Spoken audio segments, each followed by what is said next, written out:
கல்லூரியில் படிச்சேன். அதனால ஃபெயிலான ஸ்டூடெண்ட் பாஸ் ஆன ஸ்டூடெண்ட் பார்த்து பொறாமப்படுறது நம்ம ஊர்ல சகஜம் தானா? அதனால கம்பி என்ற அமைச்சர் நீ பார்த்து பொறாமப்படுறாரு. கேட்ட கேள்விக்கு பதில் வரும். அதானி கொடுத்தியா இல்லையா? கொடுத்த நோத்துக்கு. இல்ல ஆட்சிக்கு வந்ததுக்கு அப்புறம் 77 கோடி ரூபாய் கமுதி ப்ராஜெக்ட் கொடுத்தியா இல்லையா? கொடுத்த நோத்துக்கு. அதை விட்டுட்டு சுத்தி சுத்தி இந்த வளைக்கிற வேலை என்கிட்ட விட்டு அந்த ஜாமீன் அமைச்சர் என் மேல கேஸ் தைரியம் இருந்தா என் மேல கேஸ் போடியா பார்த்தலாம். சரியான அப்பா அம்மா பிறந்த என் மேல கேஸ் போட்டு பார்த்தலாம். நான் தெளிவா கேட்கிறேன், தமிழ்நாடு அரசியல்ல ஒரு மாற்றத்தை பார்க்கணும்.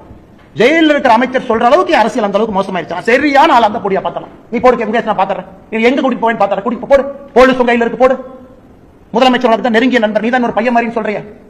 மகனை விட முக்கியமான அமைச்சர் போய் சொல்லு, காலில் விழுது. ஆனா டிஜிபி சொல்லி மேல கேஸ் உள்ளவே பார்த்தலாம். நாயத்தை பேசினா இந்த ஊர்ல மிரட்டல். கேட்ட அமைச்சர் பதவி, கேட்ட அமைச்சர் பதவி, நாயத்தை பேசினா மிரட்டல். அதனாலதான் அந்த அறிக்கை ஸ்ட்ராங்கா கொடுக்குறேன். நான் மரியாதை கொடுக்கக்கூடிய ஆள். இந்த உருட்டல் மிரட்டலுக்கு பயப்படுற ஆள். நான் ஊர்ல உட்காந்து ஆடு மேய்ச்சிட்டு போய் அதுக்கெல்லாம் பயந்துதான் இங்க வந்து உங்களை அரசியல் பண்ணிட்டு இருக்கேன் பாரு. நான் இந்த மாதிரி ஆள்லாம் ஓட பண்ணுங்கிறதுக்காக தான் நான் தவமா எடுத்து அரசியலுக்கு வந்திருக்கேன். தவமா எடுத்து வந்திருக்கேன். நீங்க அப்படியே மிரட்டி உருட்டி அப்படியே மிரட்டி பார்த்துருவீங்க.